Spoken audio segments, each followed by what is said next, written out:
The average American diet is about to see some changes. Federal regulators decided to ban trans fats from all food products, ordering them phased out by 2018. The Food and Drug Administration calls the source of these trans fats, partially hydrogenated oil, a threat to public health.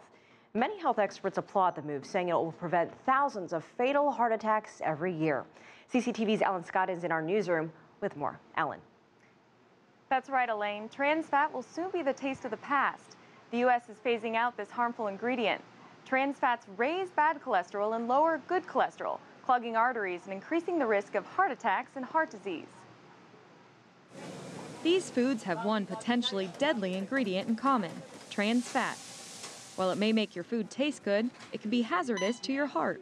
Trans fats are dangerous because they prevent the synthesis of a compound that is necessary to keep blood flowing. While Americans are going to have to say goodbye to all trans fats, some restaurants are well ahead of the curve, like this chili dog hotspot. Here, they say they've been cooking with healthier oils, and they've never compromised on taste.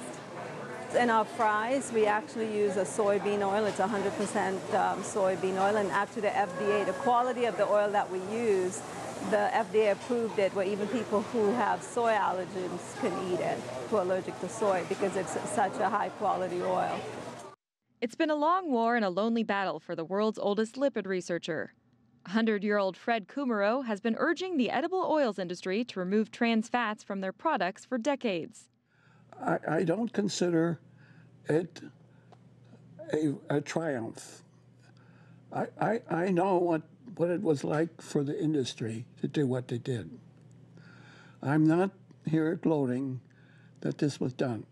I'm just hoping that it'll happen. While food companies have been required for several years to list trans fats on their nutrition labels, the labels don't tell the full story. This box of cake, for example, says 0 trans fat, but in fact, it does contain partially hydrogenated oil. If a suggested serving size contains less than half a gram, food companies are allowed to say trans fat free, but that won't be the case anymore.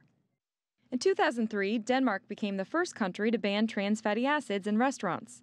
That same year, Canada introduced mandatory trans fat content labeling on food products, and the U.S. did the same in 2006.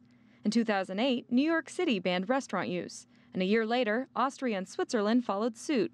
Until now, California had the only statewide restaurant ban in the country, in place since 2011.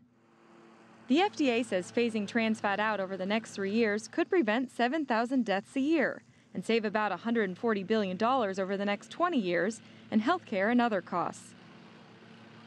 While that chili restaurant here in Washington doesn't use trans fat, many U.S. food companies will have to make some major recipe changes over the next 3 years. Food manufacturers who feel that trans fat is crucial to their products will be able to petition the government for special exceptions. It's unclear, though, Elaine, whether any of those exceptions will be allowed. All right, CCTV's Ellen Scott in our Washington newsroom.